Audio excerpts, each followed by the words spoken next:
atau Anda stres? Atau Anda putus asa? Selama kita hidup, pasti ada masalah. Jangan menyerah, masalah boleh datang. Tetapi jangan biarkan masalah menghancurkan kehidupan Anda. Karena itu, saksikan New Life Setiap hari Jumat jam 11 malam. hanya di stasiun kesayangan kita, Hanya di Batam TV. New Life.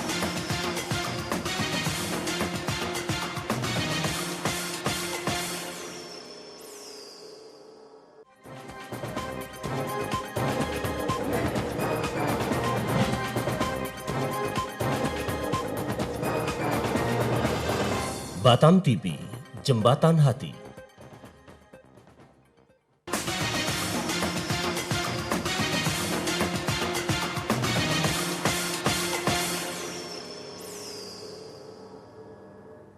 Sesuatu yang besar sudah terjadi, sedang terjadi, dan akan terus terjadi di dalam kehidupan kita semua. Ya, selamat malam pemirsa setia New Life, bertemu lagi di acara yang luar biasa, dahsyat dan mantap, dan yang pastinya akan mengubah kehidupan Anda, tentu saja di New Life. Gimana nih kabar pemirsa pada malam hari ini? Kita selalu percaya ya, kita semua selalu dalam keadaan yang luar biasa, dahsyat dan mantap sebagaimana siaran New Life pada malam hari ini. Ya, seperti biasanya acara ini kami kemas secara langsung dari Batam TV, di mana pemirsa di rumah bisa berpartisipasi. Pemirsa yang mau curhat, pemirsa yang mau menceritakan apapun permasalahan pemirsa pada malam hari ini, pemirsa bisa curhat kepada kami dengan mengirimkan SMS di nomor 0819 081 704 kali 1. Pemirsa yang mau curhat atau pemirsa mau bertanya di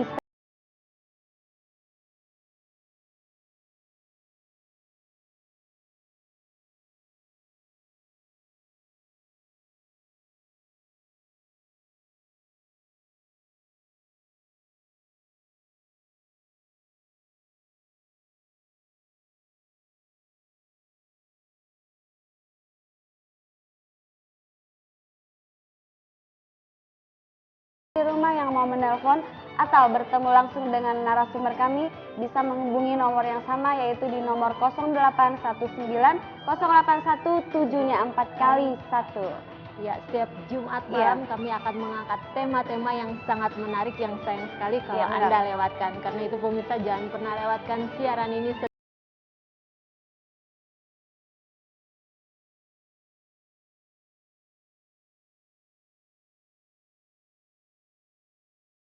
Adalah Kekuatan sebuah impian. Ya, mungkin pada malam hari ini pemirsa memiliki impian-impian yang di tahun 2016 ini akan dicapai. Atau pemirsa di rumah juga takut untuk memiliki impian karena melihat kondisi seperti itu ya. Iya, Anda bingung untuk meraih mimpi, gimana caranya ya? Tidak usah berbingung-bingung ya pemirsa, Anda bisa SMS kepada kami nanti untuk bertanya kepada narasumber kami. Untuk tidak berlama-lama, kita langsung sapa narasumber kami yang luar biasa, dahsyat dan mantap juga. Ya. Selamat malam Ibu Dita. Selamat malam Ana, selamat malam Vivi, selamat malam juga. Malam Bu. Satu-satunya pria tampan Di tengah kita berempat gitu ya. Udah ada helmnya, udah muat Bu. Biar saya sapa Pak, Bu, pria iya, tampannya. silakan. Selamat malam Pak Susi. Gua jadi dikerjain. Malam Kim, malam Anda, malam pemirsa di rumah. Ya, gimana kabarnya? Tentu Tentu saja saja luar biasa, dahsyat dan selalu mantap. Wah, kompak banget ya Pak. Pak, temanya malam ini sangat menarik Pak. Kekuatan sebuah impian. Mengapa tema ini diangkat Pak? Karena banyak orang yang bermimpi. Bukan karena udah malam ini. Beda impian dengan mimpi. Kan banyak orang hanya berkhayal atau bermimpi, cuma sekedar mimpi saja, tapi nggak pernah melihat mimpinya itu menjadi kenyataan. Makanya saya lebih suka pakai istilah kekuatan sebuah impian. Impian itu seharusnya muncul dari dalam hati yang memberikan satu dorongan yang kuat untuk meraih sesuatu di masa depan, meraih sebuah keberhasilan di masa depan. Keberhasilan di masa depan tentunya bukan hanya diukur dari secara materi, tapi bicara dampak dalam hidup kita terhadap sekitar kita. Jadi impian di sini bisa bermacam-macam. Bisa ada orang memiliki impian untuk memiliki sebuah materi, bisa ada orang memiliki impian untuk hidupnya berarti, atau misalkan contohnya menjadi guru yang mengabdi, Ya. itu juga sebuah impian. Ya. Dan kekuatannya dari sebuah impian ini sungguh luar biasa. Kenapa? Karena bisa merubah hidup seorang. Misalkan kekuatan sebuah impian ini, orang yang dulunya malas, orang yang dulunya ya cuman hidup sekedar ala kadarnya dan gak ngerti arah tujuan hidup. Begitu dia memiliki sebuah impian, apalagi impian itu muncul dari dalam hatinya dan hidupnya, maka dia akan bergerak, dia akan mengalami perubahan hidup. Ya. Orang yang malas tiba-tiba bisa menjadi rajin. Orang yang putus asa tiba-tiba bisa dikuatkan dengan sebuah impian yang muncul dalam hidupnya. Ya. Makanya waktu kita membahas tentang impian ini menjadi hal yang kelihatannya sederhana tapi sangat penting dalam hidup kita. Kenapa? Karena impian inilah seringkali tanpa kita sadari mengendalikan hidup kita. Tapi orang yang tidak punya impian juga, itu dia dikendalikan oleh sesuatu yang lain. Makanya nanti kita bahas secara detail. Ya. Tapi banyak orang yang bilang bahwa untuk meraih kesuksesan milikilah mimpi. Namun setelah memiliki mimpi nggak semua orang bisa sukses. Nah, iya. kenapa itu bisa terjadi? Ibu yang cantik. Silakan, Bu. Iya, banyak orang sepertinya memiliki impian di dalam kehidupannya. Padahal belum tentu yang dimaksud itu adalah benar-benar merupakan sebuah impian. Kenapa tadi Pak Susilo sudah sebutkan, impian itu sebenarnya asalnya dari dalam. Dia adalah faktor penggerak yang menggerakkan kita dari dalam asalnya gitu. Penggerak ini dari dalam sehingga itu bisa meledak keluar gitu ya. Nah, orang seringkali mengatakan ini impian saya. Padahal sebenarnya itu bukan sebuah impian, tetapi adalah sebuah keinginan yang dia copy paste dari orang lain gitu. Dia lihat, oh orang lain kayaknya bisnis ini sukses nih, saya juga mimpi pengen punya usaha seperti dia, misalnya seperti itu. Oh orang lain bekerja di sini sukses nih, saya juga lah punya impian sama seperti dia. Padahal itu sebenarnya bukan impian, tetapi keinginan yang asalnya dari luar, bukan berasal dari dalam gitu. Impian yang sejati itu asalnya dari dalam dan tidak hanya berfokus untuk diri sendiri, tapi fokusnya itu biasanya ada dua hal. Yang pertama adalah dia bertanya, apakah ini tujuan yang Tuhan ingin untuk dia lakukan di dalam hidupnya? Dan yang kedua, apakah yang menjadi impian ini bisa berdampak atau tidak bagi orang lain? Impian yang sejati tidak berfokus pada diri sendiri untuk memuaskan hawa nafsu, hanya untuk pengen jadi terkenal atau sekedar ingin kaya atau ingin memuaskan keinginan-keinginan yang sifatnya sederhana saja atau sementara saja, tetapi jauh lebih dalam dari itu. Ya. Jadi kalau begitu bagaimana Bu agar kita bisa menemukan impian kita Bu? Ya, silakan. Sekarang Bapak yang gantian. Ya apa kesini? Jangan Pak, nanti kita kan bayarannya kan udah setuju kan. Nanti kalau Kita ibu sama yang rata jawab kan. terus, Bapak bermimpi. Nanti, saya tadi sudah mau mimpi sebenarnya. Oke. Impian itu kan muncul dari dalam. Kita sering mengenal istilah vision, passion, dan action. Passion inilah yang menggerakkan seorang untuk melakukan sesuatu. Bahkan kalau vision itu ada passion itu adalah satu kegairahan yang kuat dari dalam hati kita dan hidup kita yang muncul untuk kita menyelesaikan tujuan itu. Dan waktu kita memiliki passion itu, ada tantangan masalah yang besar, kita tetap berada dalam jalur. Nah, bagaimana untuk menemukan impian, menemukan visi atau impian yang benar ini, yang daripada Tuhan? Sederhana. Pertama, berdoalah, pasti berdoa dong. Ya. Kemudian coba renungkan ini. Dulu saya juga nggak memiliki impian, lalu saya merenungkan. Seorang pembina saya bertanya kepada, apa yang membuat kamu paling berkobar-kobar? Jadi yang membuat topik apa yang membuat kamu paling bergairah untuk ngomongin? Bersemangat kalau kamu gitu ngomong ya. ini, misalkan topik ini, itu semalaman pun kamu kuat gitu loh. Siap bergadang lah, pokoknya ngomong satu topik ini siap. Misalkan orang yang punya impian jadi pengusaha, dia kuat ngomongnya tentang bisnis gitu kan, bisa rapat semalaman, dia kuat di sana karena dia begitu bersemangat. Begitu ngomong properti, dia begitu semangat membangun tata letak kota dan sebagainya, dia semangat karena dia memiliki impian di sana. Kemudian apa yang kamu rela lakukan sekalipun tanpa dibayar. Nah, karena itu menjadi passion yang muncul dari dalam. Waktu kita melakukan sesuatu, kita bukan fokusnya dapat uang, tapi dorongan yang kuat itu, yang membuat kita rela lakukan tanpa dibayar. Iya. Nah, kemudian apa yang ingin kamu hasilkan setelah 20 tahun kemudian, mungkin ya nggak usah terlalu jauh lah, 10 tahun kemudian kamu ingin menghasilkan apa sih? Gitu, misalkan pengen menghasilkan komunitas atau apapun. Nah, yang terakhir, apa yang kamu nih pinginnya apa sih? Kamu pingin dikenang sebagai seorang yang bagaimana? Saya pingin dikenang sebagai orang yang bagaimana. Nah, waktu saya merenungkan ini, saya tahu bahwa apa yang membuat saya paling bergairah kalau saya berbicara tentang anak muda yang rusak hidupnya. Kenapa? Karena dulu hidup saya rusak. Dulu hidup saya tuh memberontak dan saya nggak berani memiliki impian bahwa saya akan memiliki rumah tangga yang berbahagia dan memiliki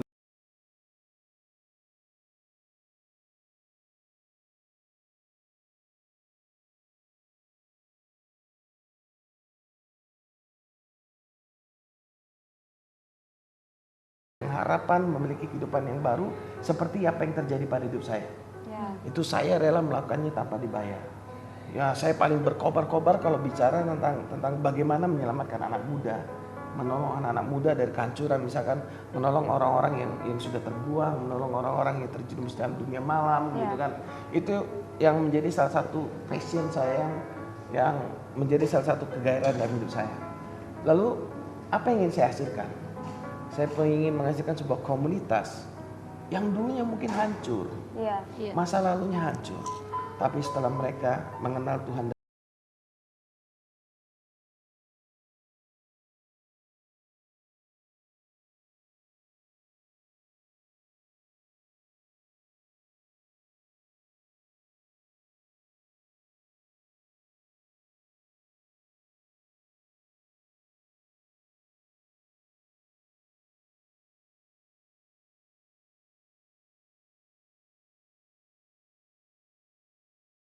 New Life ini untuk menolong orang-orang yang dalam tanda petik mungkin sedang mengalami pergumulan, yang mengerti arah tujuan hidup, membawa mereka untuk mengenal Tuhan yang benar, membawa mereka untuk memiliki kehidupan yang baru sehingga mereka menjadi berkemenangan. Makanya saya sangat tidak percaya bahwa kehancuran terjadi dalam kehidupan seorang itu untuk seterusnya sampai selamanya. Saya percayanya begini, sehancur apapun kita pasti layak dan masih bisa memperoleh hidup yang baru. Kenapa? Karena saya sudah bertemu dan banyak orang. Ada yang mantan pembunuh, ada yang mantan pengedar narkoba, ada yang mantan wanita malam, tapi hidup mereka dipulihkan oleh Tuhan. Mereka memperoleh hidup yang baru dan mereka menjadi orang-orang yang sangat luar biasa yang menolong banyak orang. Luar biasa sekali. Ya, buat pemirsa mungkin yang pada malam hari ini juga merasa kehidupannya begitu hancur, atau pemirsa memiliki pergumulan-pergumulan lain yang Anda rasa tidak ada jalan keluarnya, bukan secara kebetulan Anda menyaksikan siaran New Life pada malam hari ini. Anda bisa curhat kepada kami dengan mengirimkan SMS di 0819 081 77771. Ya, kita ke SMS yang sudah masuk, kita bacakan. Ya, ini dari 2037. Halo New Life. Ya, halo. Bagaimana sih caranya tetap percaya kalau impian kita menjadi nyata? Bagaimana kalau misalnya nggak menjadi kenyataan apa yang sudah kita impikan? Apakah kita perlu realistis? Iya, jadi caranya supaya kita tetap percaya adalah fokus kepada hal yang benar. Nah, apakah hal yang benar itu? Hal yang benar adalah Tuhan. Waktu kita fokus pada Tuhan, pada hal yang benar, kita percaya bukan karena melihat diri kita atau kelemahan kita atau kekurangan kita atau ketidakmampuan kita, tetapi kita belajar untuk melihat bahwa ada pribadi yang sungguh besar yang menyertai perjalanan hidup kita, yang membuat kehidupan kita berhasil. Itu intinya. Jadi ketika kita fokus pada diri kita, yang kita lihat adalah kelemahan, ketidakmampuan, keterbatasan. Kita melihat begitu banyak alasan yang membuat kita itu tidak layak untuk mendapat kesuksesan atau keberhasilan, atau membuat kita bisa berhasil meraih impian kita itu. Akan tetapi ketika kita berfokus pada Tuhan, bahwa kita punya Tuhan yang baik, Tuhan menciptakan kita tidak untuk hal yang sia-sia. Pada saat Tuhan menciptakan kita, Tuhan ingin agar setiap kita menyadari bahwa kita punya tujuan yang mulia. Karena Tuhan tidak pernah membuat sesuatu tanpa tujuan. Nah, waktu dia membuat sesuatu, yaitu diri kita, dengan tujuannya tidak hanya sekedar tujuan yang biasa-biasa saja, tetapi tujuan yang sangat mulia. Karena itu ketika mata kita terfokus pada Tuhan, yang adalah pribadi yang benar, bahwa dia sanggup untuk membuat kita berhasil meraih mimpi-mimpi kita, maka kita akan berjalan sesuai dengan apa yang kita percayai. Jadi ketika kita berusaha untuk percaya dengan usaha kita sendiri, yang ada seringkali adalah kita menjadi semakin khawatir. Kenapa? Karena kita semakin menyadari bahwa diri kita ini nggak sanggup gitu loh. Saya punya pengalaman dulu waktu saya melihat orang-orang lain di sekeliling saya, sepertinya mereka kok sukses, berhasil banget gitu ya. Lalu saya bertanya-tanya, apa sih yang membuat mereka sukses, apa sih yang membuat mereka berhasil gitu ya.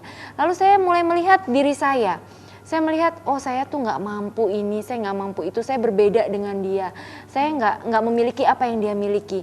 Akhirnya yang ada membuat saya semakin minder dan membuat saya semakin tidak percaya bahwa saya akan sanggup meraih mimpi-mimpi itu. Tetapi ketika saya mengalihkan pandangan saya, fokus penglihatan saya bukan pada kelemahan saya atau pada ketidakmampuan saya atau pada keadaan atau situasi di sekitar saya yang membatasi saya untuk meraih impian itu, tetapi saya mengalihkan pandangan saya pada Tuhan yang sumber segala kebaikan, yang menyertai perjalanan kehidupan saya. Di sana kepercayaan saya mulai bertumbuh. Saya bisa berhasil bukan karena saya hebat, tetapi karena ada Tuhan yang hebat yang menyertai perjalanan hidup saya. Saya bisa berhasil bukan karena saya mampu, tetapi karena ada Tuhan yang memiliki rencana hari depan yang penuh dengan pengharapan untuk saya. Karena itu saya akan menjadi orang yang berhasil. Begitu. Ya, saya ingin nambahkan sedikit. Salah satu pertanyaannya, bagaimana kalau misalnya enggak menjadi kenyataan? Apa yang sudah kita impikan? Apakah kita perlu realistis? Nah, ini pertanyaan yang sangat menarik. Sekali lagi, impian itu bukan suatu khayalan yang cuman karena seperti Bu Dita katakan tadi, kita ikut acara motivasi, kemudian lalu motivator berkata, kalau saya bisa terima 1 miliar 1 bulan, Anda juga pasti bisa, gitu kan? Itu menduplikat dari orang, tapi impian itu berasal dari dalam. Nah, waktu saya awal datang ke Batam, terus terang saja karena yang salah satu penyebab saya datang ke Batam adalah karena suatu saat saya makan pagi di Penuin, saya melihat ratusan anak muda pakai baju putih hitam keluar dari ruko dan dijemput naik bus, dan saya terkejut, pagi-pagi kok sudah banyak orang. Saya tanya kemana mereka? Pergi kerja di tempat yang nggak benar lah, pergi kerja di tempat yang nggak benar. Lalu di sana saya tahu, saya harus berada di kota ini, Tuhan saya kota ini. Nah, waktu saya kota ini, saya nggak memiliki kemampuan apa-apa. Kita nggak ada sumber daya, nggak ada apa-apa. Saya bekerja di sebuah organisasi, di sebuah organisasi itu saya enak dan menikmati hidup, gitu kan, menikmati hotel bintang 5, dihormati dan segalanya. Tanpa saya sadarin, itu menghilangkan impian yang ada dalam hati saya. Tujuan saya semula datang ke Batam. Makanya salah satu penyebab orang tidak meraih impian yang dia miliki dalam hidupnya adalah karena ada godaan. Godaan itu selalu kelihatan lebih menarik, lebih enak, lebih menggoda, sehingga kita lebih memilih godaan itu. Nah, saya juga mengalami itu. Ngapain saya susah-susah nolongin orang? Buat hidup sendiri aja sudah susah, saya sudah enak, ini kan ngapain lagi saya susah-susah gitu kan. Nah, akhirnya singkat cerita sampai dalam satu acara namanya Vertical Leap yang diadakan di satu tempat. Salah satu pembicaranya berkata gini, mengapa engkau membunuh mimpimu? Mengapa engkau membunuh mimpimu? Saya waktu itu masih oke lah. Kenapa ya kok saya bunuh mimpi saya? Kami sudah diajak perenungan untuk membangkitkan mimpi. Lalu dia berkata gini, mengapa engkau biarkan keadaan membunuh mimpimu? Wah, di sana baru saya nangis. Tanpa saya sadari selama ini saya fokus pada keadaan, sehingga saya meninggalkan mimpi saya. Saya berpikir saya nggak mungkin mampu menolong satu orang, membuat komunitas, orang-orang yang dulunya mungkin bermasalah tapi memulai hidup yang baru dalam Tuhan. Dulu saya berpikir nggak mungkin, saya nggak ada teman yang mensupport saya gitu kan. Tapi waktu dia berkata, mengapa engkau membunuh mimpimu? Mengapa engkau biarkan keadaan membunuh mimpimu? Di situ saya nangis dan saya sadar, saya selama ini melupakan Tuhan tanpa saya sadari. Dalam arti, Saya tidak menyadari bahwa ada Tuhan yang Maha Kuasa yang menyertai kita. Makanya tadi Bu Dita katakan, untuk percaya itu bukan melihat keadaan kita, bukan melihat kemampuan kita. Kita lihat Tuhan yang menyertai kita. Maka apa yang tidak mungkin itu menjadi mungkin dalam hidup kita. Makanya untuk kita meraih sebuah mimpi atau impian yang Tuhan berikan dalam hidup kita, percayalah. Kalau itu muncul dari dalam hatimu dan itu berasal dari Tuhan, pasti terjadi. Pasti cepat lambat kita lalui banyak proses, kita lalui banyak tantangan, ada yang fitnah dan berbagai macam, no problem. Dijalani aja, dijalani. Tapi waktu kita fokus pada impian, yang terjadi yang saya rasakan betul adalah saya merasakan hidup saya berarti dan berharga. Kenapa? Dulu mungkin kita bolehlah enak hidup, gaji lumayan gede, kemudian sebulan sekali bisa tidur di hotel bintang 5, gitu kan, atau sebulan 2 kali. Tapi saya merasa ada sesuatu yang kurang. Waktu saya berjalan dalam impian, mungkin penghasilan tidak segede dulu, mungkin tidak seheboh dulu hingar-bingarnya. Tapi saya merasa ada sesuatu yang berbeda dalam hidup saya. Di sini saya tanya, kamu milih hidup kayak sekarang atau hidup kayak dulu? Dulu kelihatannya lebih enak. Saya bersyukur sekali punya istri yang baik, yang berkata, saya milih hidup kayak sekarang.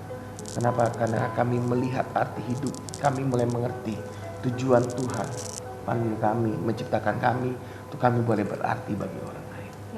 Nah, waktu itu kadang realistis, itu menghambat kita untuk berani percaya kepada impian. Lihatlah Tuhan, maka kita berani mempercayai bahwa impian yang tidak mungkin itu menjadi mungkin. Sama kalau orang sudah bercerai mengalami traumatis misalkan, dia berkata, apa mungkin aku bisa bahagia, dulu aja gagal. Kalau kita melihat keadaan kita, melihat yang lalu, kita mungkin berkata nggak mungkin aku bisa hidup bahagia. Dulu saya juga berkata begitu, melihat kenakalan saya, lihat masa lalu, nggak mungkin aku bisa hidup bahagia. Tapi kebahagiaan kita bukan kita yang menentukan, Tuhan yang menentukan.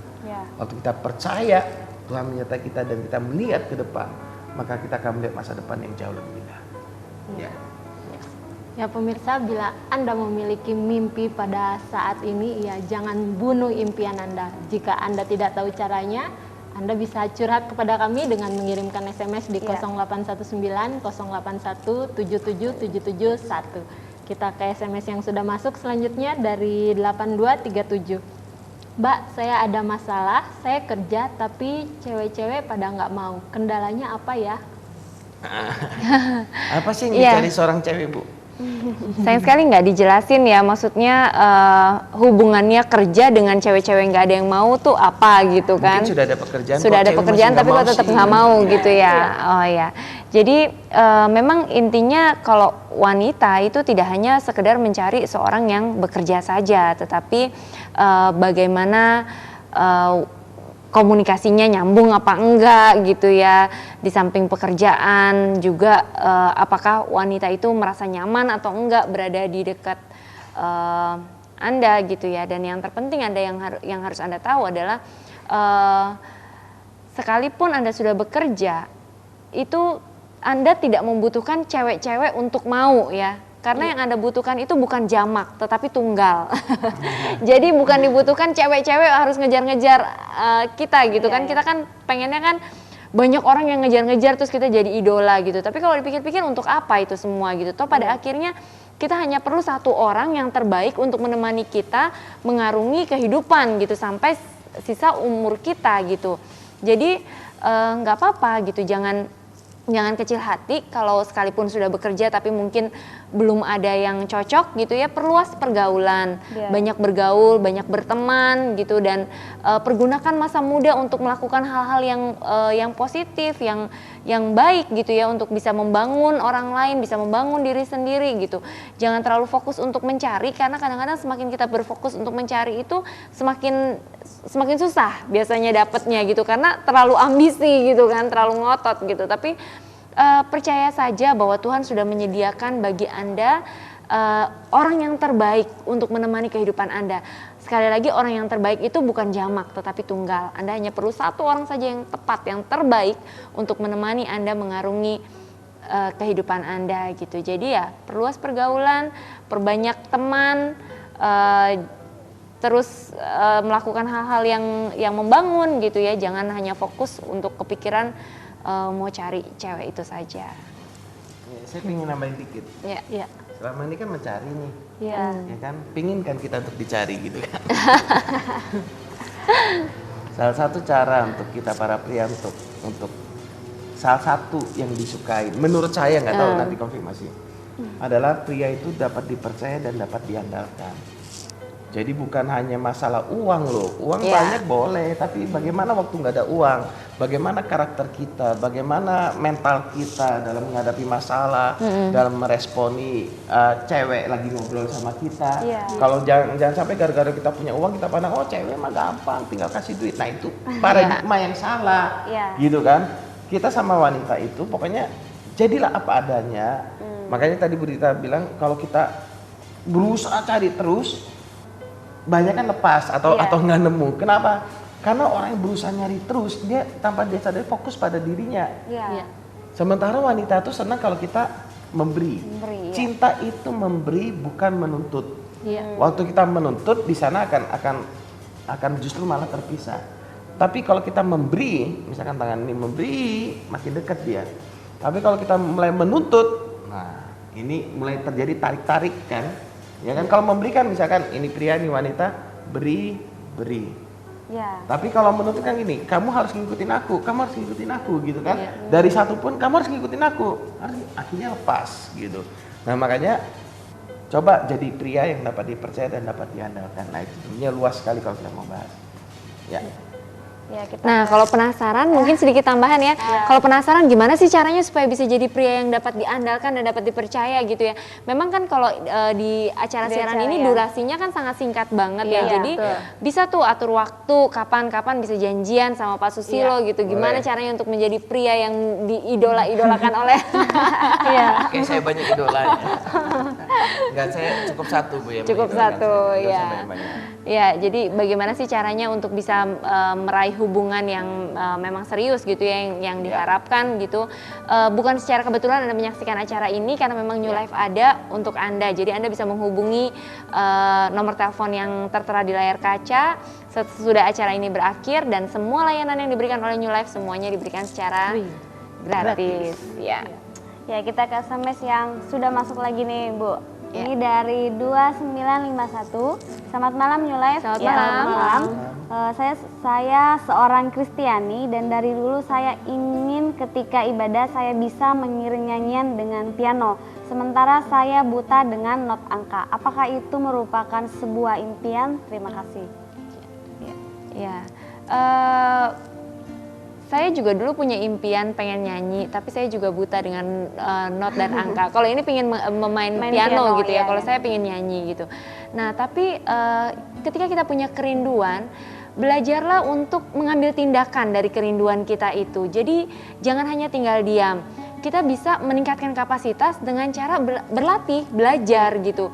Sekarang banyak kok orang-orang yang sudah dewasa yang tadinya juga nggak tahu not sama sekali, akhirnya bisa juga main piano gitu. Jadi saya ada saudara itu sudah SMA baru mulai belajar untuk main piano dan dari awalnya nggak tahu sama sekali sampai sekarang sudah fasih gitu. Jadi itu bukan sesuatu yang menjadi halangan untuk kita kemudian melakukan yang terbaik untuk menggenapi atau memenuhi apa yang menjadi impian kita gitu ya. Jadi harapan itu sungguh sangat ada gitu. Kenapa enggak? Masih bisa kok belajar gitu.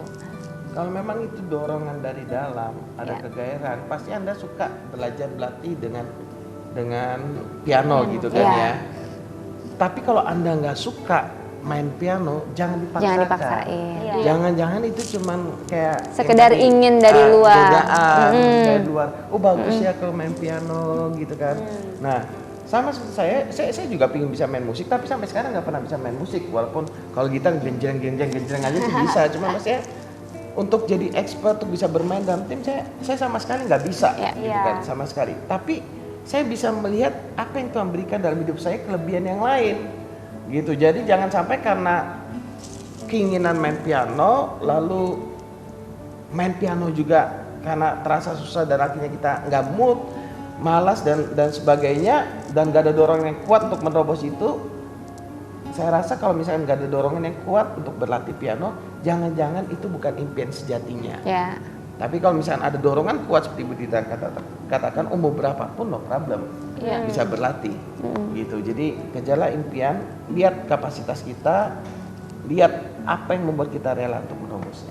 Iya, nah mungkin sedikit saya Bu Tita tambahkan. kan sudah jadi worship leader juga dia.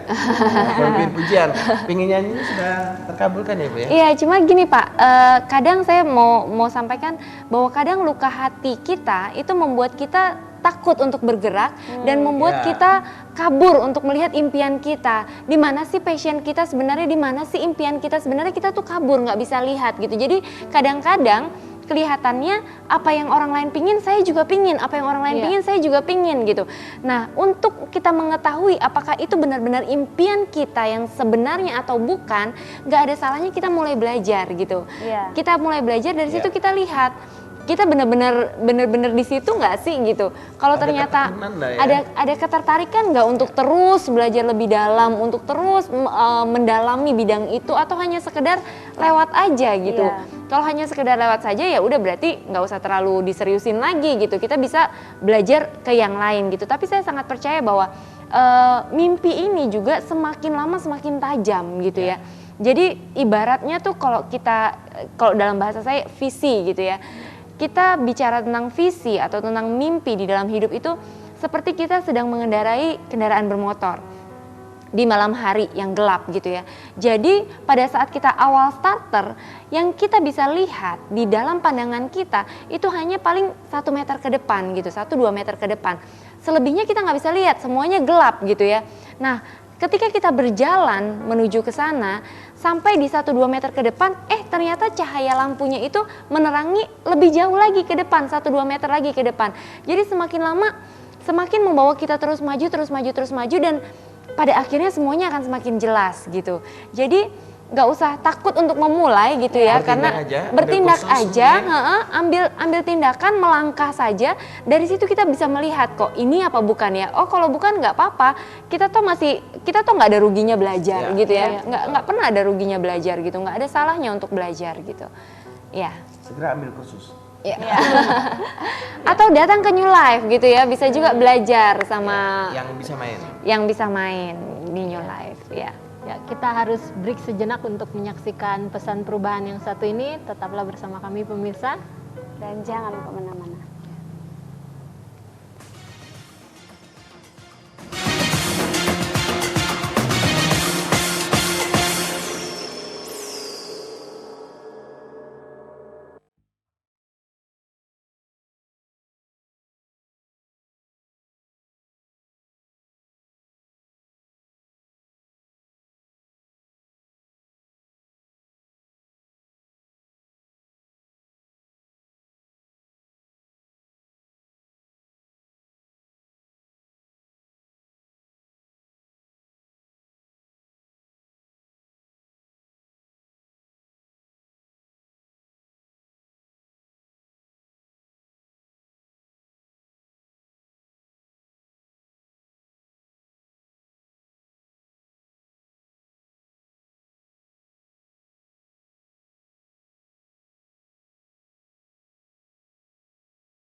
Terima kasih banyak pemirsa karena Anda masih tetap setia bersama kami. Ya, kami masih tetap menunggu SMS-nya di 0819081741 kali 1. Apapun permasalahan pemirsa pada malam hari ini, atau pemirsa mau bertanya tentang impian-impian pemirsa, ya pemirsa bisa bertanya kepada kami dengan mengirimkan SMS. Pemirsa bisa bertanya kepada narasumber kami pada malam hari ini.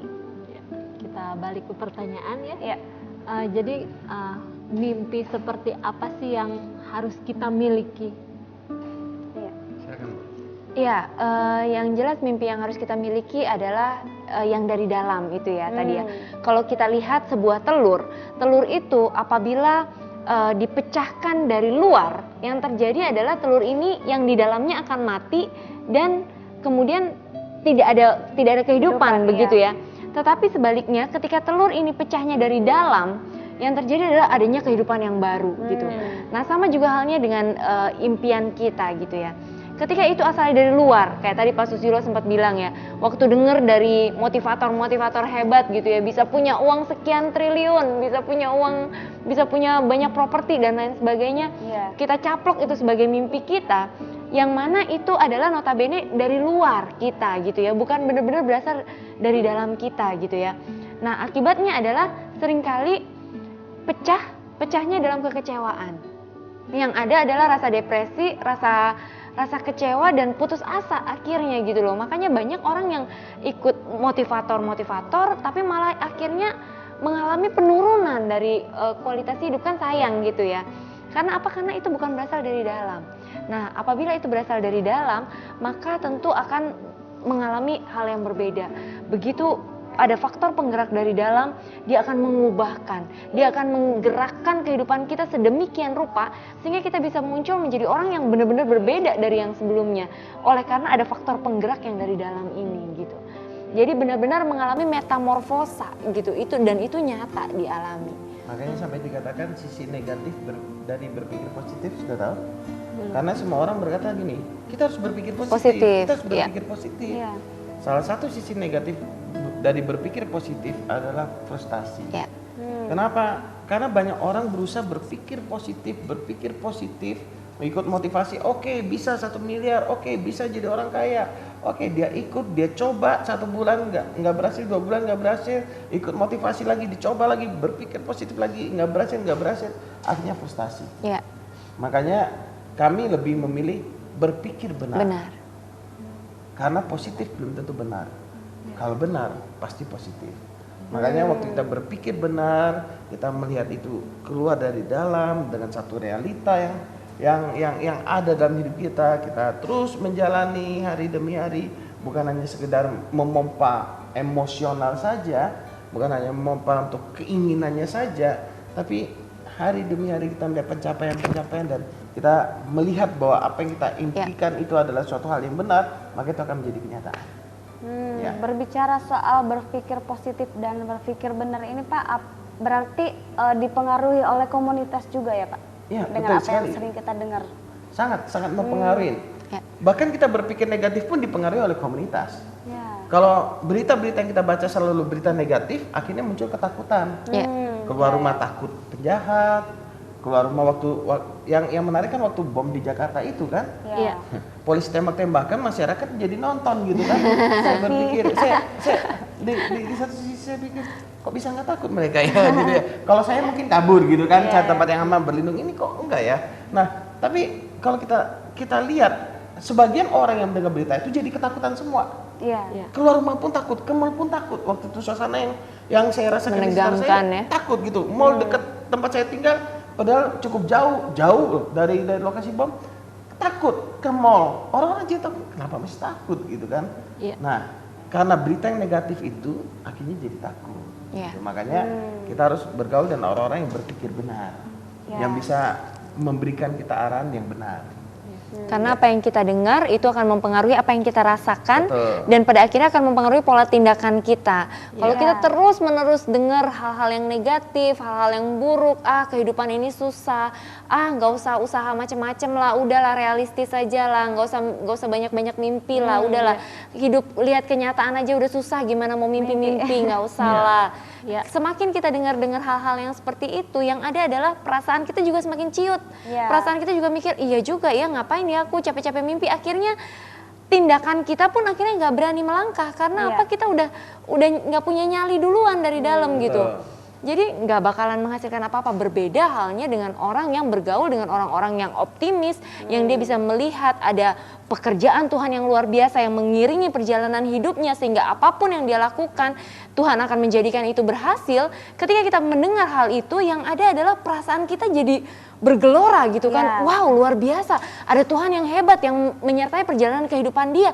Kalau Tuhan yang hebat menyertai perjalanan kehidupan dia, maka Tuhan yang sama juga bisa menyertai perjalanan hidupku. Kenapa enggak gitu. Akhirnya tindakan kita pun berani, kita jadi berani mengambil tindakan karena kita tahu kita punya Tuhan yang menyertai perjalanan kehidupan kita itu. Luar biasa banget. Kita baca SMS yang sudah masuk dari 5816. Selamat malam New Life. Selamat malam. Saya Albert. Saya dulu punya impian datang ke Batam ini agar menjadi orang yang sukses. Tetapi kekuatan dan semangat impian saya hilang karena hari-hari yang saya lalui semakin sulit dengan kehidupan di Batam ini. Apakah saya harus putus asa dengan meninggalkan Batam? Terima kasih Nyulai. Oke, buat Albert begini, pertanyaannya adalah apa itu sukses? Kita ingin meraih kesuksesan yang bagaimana dulu? Apa ukuran dari sebuah kesuksesan? Apa definisi sukses gitu yang menurut dia? Itu dia menjadi masalah. Nah, banyak orang mendefinisikan sukses kalau misalkan saya punya penghasilan 100 juta, baru saya sukses. Apakah itu benar kesuksesan? Gitu kan ya? Nah, makanya ini perlu kita renungkan bersama buat Pak Albert. Kemudian kalau Anda berkata, apakah saya harus putus asa dengan meninggalkan Batam? Gini, putus asa atau tidak itu adalah sebuah pilihan. Kalau Anda memilih untuk putus asa, nggak usah ada masalah pun Anda bisa putus asa, gitu kan ya. Nah, makanya waktu Anda mau sukses itu adalah hak Anda, itu adalah pilihan Anda. Nah, kenapa kita mesti melihat hari-hari yang susah yang kita lalui di Batam, gitu ya? Kenapa? Bukankah banyak masih kesempatan atau peluang yang ada untuk kita berhasil di Batam ini? Nah, contohnya begini. Orang berkata, mana nggak ada peluang berhasil. Hanya orang-orang hebat yang memiliki peluang. Orang-orang yang memiliki kekayaan, punya koneksi, punya nama, terkenal itu yang memiliki peluang sukses. Saya bilang enggak. Mereka yang jadi berhasil karena mereka dapat dipercaya dan dapat diandalkan. Tapi apakah sekarang berarti tidak ada peluang? Sederhana, peluang masih ada. Di mana letaknya peluang? Peluang itu ada di mana ada keluhan atau masalah. Nah, waktu seseorang punya masalah, maka orang tersebut akan mencari orang yang dapat diandalkan, yang dapat dipercaya untuk menyelesaikan masalah. Waktu kita menjadi orang yang dapat dipercaya, dapat diandalkan, punya daya tahan yang luar biasa, punya pola pikir yang cemerlang, maka bukan kita yang cari peluang, peluang yang cari kita. Gitu loh. Jadi yang jadi masalah adalah kita mengalami kegagalan karena kadang-kadang kita pingin sesuatu yang instan dan cepat. Pokoknya aku mau sukses. Tapi kita tidak sadar bahwa kesuksesan itu dibangun dari hari ke hari. Kita membangun satu karakter, membangun satu kehidupan, membangun integritas dalam hidup kita, menambah skill dalam hidup kita, menambahkan kapasitas hidup kita, baru kita melihat kesuksesan itu akan menjadi nyata. Jangan pernah bermimpi kita meraih kesuksesan kalau kita nggak pernah belajar. Hidup kita ya cuman sekedar apa adanya, enggak. Tapi perubahan demi perubahan, peningkatan yang terjadi dalam hidup kita hari demi hari itu akan membawa kita kepada kesuksesan demi kesuksesan. Nah, sumber kesuksesan kita tetap Tuhan. Makanya tetap percaya sama Tuhan, apa yang di depan mata kita lakukan dengan setia, tekun, tingkatkan kapasitas untuk kita bisa mengatasi setiap persoalan. Makanya waktu kita menjadi orang yang dapat dipercaya dan dapat diandalkan, kita akan melihat kesuksesan itu terjadi dalam hidup kita. Sukses itu bukan berarti harus banyak uang. Hidup berarti juga adalah sebuah kesuksesan. Hidup berbahagia. Kalau Anda tanya pada saya, definisi sukses saya sederhana. Saya cuma berkata gini, bagi saya sukses adalah saya mendengar, mengetahui apa yang Tuhan mau dalam hidup saya, dan saya melakukannya. Sukses. Bagi saya cuma sampai di sana. Jadi bukan uang, bukan terkenal begini-begini, enggak. Waktu Tuhan mau saya untuk menolong orang-orang yang sedang dalam bermasalah, gitu ya, dan saya hidup di dalam sana, saya sudah sukses. Dan saya melihat ada sesuatu yang lebih besar lagi yang Tuhan percayakan. Oke, saya jalanin semua. Nah, makanya apa itu kesuksesan bagi hidup kita? Ya, dan saya juga sangat percaya bahwa kalau pada malam hari ini Anda menyaksikan siaran ini, saya yakin bahwa ini bukan suatu kebetulan ya, tetapi karena memang ada rencana Tuhan yang begitu indah atas kehidupan Anda gitu. Anda mengirimkan SMS ini, Anda menanyakan gitu ya, apakah harapan masih ada? Kami punya kabar baik buat Anda bahwa harapan masih sangat ada. Kehidupan yang sukses, yang penuh dengan pengharapan, itu bukan hanya sekedar impian, tetapi masih sangat mungkin Anda raih. Jadi jangan pernah menyerah dan jangan pernah berputus asa, karena memang acara ini ada untuk Anda. Saya pernah mengalami apa yang Anda alami. Saya pernah mengalami gimana nggak enaknya putus asa, dan saya ingin mencari kesuksesan, tapi sepertinya kesuksesan itu jauh dari saya gitu. Saya pernah mengalami kondisi itu, tetapi kemudian kehidupan saya bisa mengalami perubahan. Dan saya sangat percaya bahwa bukan secara kebetulan Anda menyaksikan acara ini, karena memang acara ini ada untuk Anda. Kami ada untuk menolong orang-orang yang mengalami apa yang dulu pernah kami alami. Kami mengalami apa yang Anda alami dulu dan kami pada akhirnya boleh mengalami perubahan hidup. Perubahan hidup yang kami alami semuanya kami dapatkan secara cuma-cuma. Karena itu kami rindu, kami ingin membagikannya juga kepada Anda secara cuma-cuma. Karena itu kalau Anda berkenan, Pak Albert, kami sangat terbuka. Anda bisa menghubungi kami sesudah acara ini berakhir di nomor lagi ya, biar lebih enak. Iya, boleh SMS, boleh kita ajak ketemu gitu ya. Tentu besok gitu ya, waktu yang terbaik di nomor telepon yang tertera di layar kaca Anda. Pengharapan masih sangat ada untuk Anda. Ya. Kita ke SMS yang sudah masuk selanjutnya. Ya. Ya, ini dari 2497, Shalom, nama saya Ella. Mau nanya, kami udah 6 bulan berumah tangga ya. 6 bulan atau 6 6 tahun. Iya. Oh, nggak disebut. berumah Mungkin tangga 6 tetapi belum dikaruniai anak, tetapi hari-hari itu kita jadi perdebatan apakah itu dimaksud dengan impian. Terima kasih. Iya. Iya, jadi banyak orang berpikir bahwa anak itu adalah segala-galanya dalam rumah tangga. Padahal sebenarnya fokus dalam rumah tangga itu bukan hanya anak, bukan hanya suami, bukan hanya istri, tetapi fokus yang terpenting dalam rumah tangga itu adalah Tuhan. Sebagai pencipta kita, sebagai pencipta pernikahan itu. Pernikahan ada karena Tuhan mau kita memiliki keluarga dan mengalami kehadiran Tuhan di tengah-tengah keluarga kita. Jadi Bu, pada saat Ibu belum memiliki anak, jangan fokus Ibu, jangan biarkan hari-hari Ibu atau fokus pikiran Ibu hanya semata-mata kepada anak saja.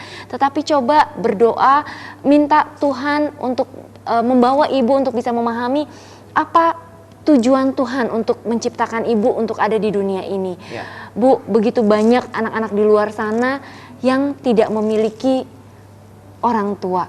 Bisa jadi ibu memang diciptakan oleh Tuhan untuk menjadi bapak atau menjadi ibu bagi banyak orang gitu. Kehidupan ibu bisa menjadi berkat bagi begitu banyak orang yang mendamba-dambakan kasih sayang seorang ayah atau seorang ibu yang selama ini mereka tidak dapatkan gitu. Jadi nggak usah fokus ke sana karena apa?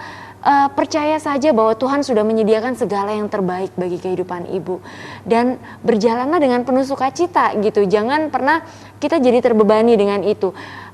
Apakah Tuhan mau memberi atau tidak mau memberi, itu pasti Tuhan sudah memberikan yang terbaik. Intinya di sana pasti Tuhan sudah memberikan yang terbaik. Jadi jangan biarkan fokus kita semata-mata hanya pada anak itu saja, tetapi belajarlah untuk melihat apa yang Tuhan inginkan di dalam kehidupan kita. Ya. Kita ke SMS yang sudah masuk selanjutnya dari 9785. Selamat malam New Life. Selamat malam. Bagaimana caranya mengalahkan kekhawatiran dari Filipus Daci? Oke, buat Pak Daci begini. Saya dulu nih orang yang suka khawatir. Apalagi masalah keuangan gitu kan, kalau hitung-hitungan isi saya counting yang baik. Setiap akhir bulannya berkata yang pengeluaran kita bulan ini sekian, perkiraan kebutuhan bulan depan sekian, kekurangannya sekian. Nah, kalau sudah mulai itu saya mulai down, aduh gimana ya, mulai stres, mulai ngalami pergumulan. Pak, begini, kekhawatiran itu muncul karena kita mendapatkan berita yang negatif atau kena dakwaan. Kamu gak mampu, kamu gak bisa. Makanya salah satu senjatanya si jahat adalah mendakwa kita siang dan malam. Dia bilang kamu nih gak bisa lah kamu menjadi orang berhasil, gak mungkin kamu menjadi orang berhasil. Lalu kita berkata, apa mungkin aku jadi orang berhasil ya? Rasanya gak mungkin ya. Khawatir muncul, kamu gak mungkin bisa memenuhi kebutuhan keluargamu. Lihat dirimu, lihat siapa kamu, siapa yang mau nolongin kamu gitu kan. Karena diajak lihat ke diri kita, lihat kepada keadaan, maka kekhawatiran itu muncul. Makanya yang tadi seperti Bu Dita katakan, kalau kita melihat kepada Tuhan, kita lihat Tuhan yang besar, yang Maha Kuasa, Dia mencintai kita, Dia menyertai kita, maka kita melihat Tuhan itu amat sangat kaya, Dia yang memberkati hidup kita, maka akan muncul kepercayaan dalam diri kita. Kekhawatiran ini membuat orang tambah bermasalah. Saya mencontoh misalkan dalam tanda petik masalah keuangan misalkan, karena dia lihat khawatir masalah keuangan, dia lihat keuangannya kurang, dia lalu stres, dia pusing, akhirnya dia nggak bisa bekerja. Dia bekerja pun akhirnya apa? Orientasinya ke diri sendiri untuk memenuhi keuangannya dia. Nah waktu dia orientasi begitu, orang yang di dekatnya kan ngerasa orang ini egois banget, dikit-dikit tentang dirinya, dikit-dikit mau cari untung banyak, dikit-dikit akhirnya tambah bermasalah lah keuangannya. Tapi orang yang mempercayai bahwa Tuhan menyertai dia, oke dia bekerja, prinsip hidupnya memberi. Misalkan kalau kita bicara keuangan itu sederhana kok prinsipnya. Kita percaya Tuhan memberkati kita memberi, maka kita akan melihat bagaimana berkat Tuhan itu berlimpah dalam hidup kita. Ya. Makanya buat Pak Daci, mengatasi kekhawatiran cuma satu, lihatlah Tuhan yang besar, yang mengasihi kita, yang menyertai kita, yang selalu menolong kita. Waktu kita memiliki pengalaman hari demi hari, akhirnya kita jadi nggak khawatir. Dulu saya pikir gimana bulan ini, lewat juga. Bulan depan lewat lagi, lewat. Akhirnya saya bilang sama istri, sudah nggak usah pakai catatan, itu bikin aku khawatir dan pusing saja. Toh kita lihat Tuhan sudah menyertai kita, Tuhan pelihara hidup kita. Sekarang pokoknya jalan saja dan iman, percaya saja, lakukan apa yang menjadi panggilan Tuhan dalam hidup kita, menolong orang, ya udah tolong orang saja. Uang habis ya sudah, kita irit, pokoknya ada stok makanan ya sudah. Yang penting kita jalan saja. Dan hingga hari ini belum pernah kami kekurangan, belum pernah kami nggak bisa makan sekalipun. Ya, dan kadang kita nih di alam pikiran kita seringkali berkata gini, duit 5 juta tuh gede menurut kita gitu ya. Sehingga ketika kita merasa kita nggak punya tuh duit 5 juta, yang ada perasaan kita jadi galau, jadi khawatir kita gitu.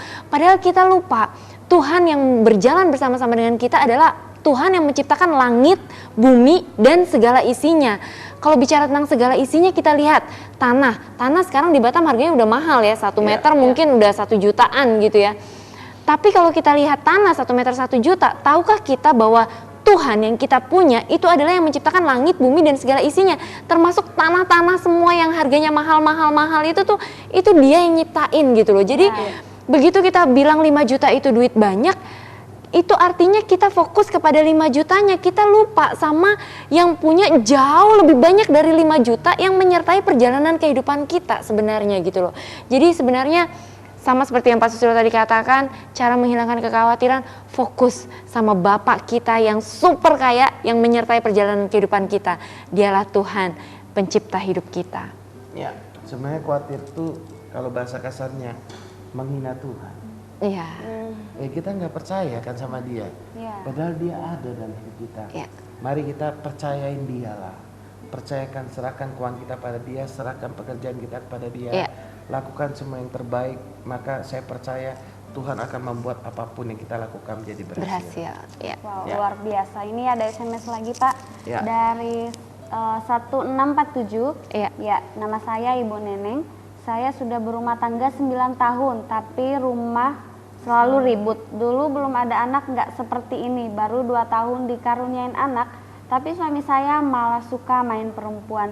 Jadi tolong gimana jalan keluarnya, harus dipertahankan rumah tangga saya, apa bagaimana, tolong minta pendapatnya. Terima kasih. Silakan, Bu. Jadi Ibu, jika kita ingin membuat suami betah di rumah, kadang-kadang nih Bu, kita perempuan, kita pengennya kan suami betah di rumah, tetapi karena dia kebanyakan keluar rumah, yang ada adalah waktu dia kesempatan dia pulang ke rumah sama kita nyanyiin biar dia betah di rumah gitu. Padahal sebenarnya nyanyiin itu maksudnya diomelin gitu loh Pak. Kita ngomel-ngomel dengan harapan supaya dia betah di rumah gitu loh. Nah, jadi dengan kita bersikap seperti itu, atau kita curiga bawaannya, kita geledah handphonenya, kita bongkar dompetnya gitu ya. Dengan kita berbuat seperti itu, kita berpikir itu bisa mencegah dia untuk tidak melakukan hal-hal seperti itu di luar sana. Tetapi sebenarnya itu sebaliknya, justru semakin itu jadi kayak semakin men-trigger dia untuk lebih betah di luar gitu. Kenapa? Karena dia merasa di rumah saya nggak nyaman gitu. Jadi jalan satu-satunya untuk membuat suami ibu tidak keluar dengan perempuan lain atau dengan teman-temannya mungkin atau dengan siapapun itu gitu. Jalan yang terbaik adalah bikin suasana di rumah senyaman mungkin. Bikin suasana yang senyaman mungkin untuk suami ibu. Jadi terkadang Bu, kita udah punya anak, fokus kita jadi ke anak gitu ya. Kita lupa apa sih yang suami kita pingin gitu. Kita melayani suami bukan hanya sekedar menyiapkan makan atau menyiapkan kebutuhan-kebutuhan pokoknya. Tetapi melayani suami itu bicara tentang apa sih yang suami mau untuk kita lakukan. Bukan apa yang kita pikir harus kita lakukan untuk dia gitu. Jangan-jangan kita udah masakin dia nih, kita udah bersihin rumah. Kita pikir itulah yang seharusnya seorang istri lakukan untuk sang suami gitu ya. Tetapi sebenarnya sang suami ini senangnya hanya dibelai-belai saja. Karena kalau di kita ada mengenal namanya 5 bahasa kasih gitu ya Bu. Jadi 5 bahasa kasih itu ada macam-macam. Ada yang namanya saat-saat mengesankan, ada orang yang suka dikasih hadiah, ada yang suka diberi pelayanan, ada yang suka diberi pujian, dan ada juga yang suka dengan belayan. Nah, jadi masing-masing orang nih bahasa kasihnya berbeda-beda. Nah, sayangnya seringkali tanpa kita sadari kita meladeni pasangan kita dengan kita melakukan apa yang kita suka, yaitu bahasa kasihnya kita gitu. Padahal sebenarnya bahasa kasihnya kita belum tentu itu bahasa kasihnya pasangan kita. Contohnya gini. Saya suka dipuji misalkan. Nah, Ibu nggak pernah puji. Bapak suka dipuji. Saya sukanya hadiah misalnya kan. Nah, Bapak muji-muji saya mulu, tapi saya nggak ngerasa Bapak itu gimana-gimana karena saya pikir kalau perhatian ya harusnya kasihnya hadiah dong gitu. Jadi saya nggak ngerasa gimana-gimana. Demikian juga sebaliknya, saya kasih Bapak terus hadiah, saya beliin hadiah yang bagus-bagus, tapi mungkin Bapak ngerasa nih orang nggak pernah muji gitu. Misalkan Vivi ini teman kantor saya, dia muji selamat pagi Pak. Bapak ganteng sekali hari ini. Nah, kena ada langsung kan. Nah, gitu. Jadi ilustrasinya seperti itu, sederhananya seperti itu. Kalau mau tahu lebih lengkapnya karena ini kita terpenggal dengan durasi gitu ya. Jadi bisa menghubungi New Life di nomor yang sama yang tertera di layar kaca sesudah acara ini berakhir. Kita bisa ngobrol lebih jauh, kita bisa bicara juga lebih jauh tentang bahasa kasih ini, tentang bagaimana sih caranya supaya bikin suami ini merasa nyaman untuk berada di rumah daripada dia fokus di luar rumah gitu ya Pak. Secara khusus tuh para wanita ya. Nanti kita hadirkan para wanita, istri saya, ibu ngomong dengan tema membuat suami betah di rumah. Kita kayaknya nggak usah. Kita belum menikah. Saya beritahu dulu Bu, salah satu cara untuk menjaga suami yang paling manjur. Gimana caranya? Pasang rantai, sorry kita gampang lepaskan. Kan bisa bawa tukang las, tinggal potong. Ya, Bu, cara menjaga suami yang paling manjur adalah bahwa suami itu dekat sama Tuhan. Kalau suami itu dekat sama Tuhan, dia mau macam-macam tuh mikir puluhan kali. Seringkali kita nggak sadar bahwa kita pinginnya jaga terus suami. Kalau suami itu di ibu makin kekang gitu ya, di luar dia makin liar Bu. Tapi berikan dia kepada Tuhan bahwa dia ibadah, rajin beribadah, sungguh-sungguh, bahwa dia dekat sama Tuhan. Maka mau di luar mau macam-macam itu mikir puluhan kali. Kenapa? Karena mau macam-macam kan dosa, nggak berani kita. Nah, saya sering keluar kota, saya ke Jakarta kemana, mau macam-macam takut kita Bu. Kenapa? Karena ada Tuhan yang melihat kita, ada Tuhan yang menyertai kita. Nah, kalau kita suami-suami tidak sadar di sana, ada Tuhan yang menyertai hidupnya, suami-suami nggak sadar bahwa ada Tuhan dalam hidupnya, maka mudah sekali dia tergoda dan segala macam.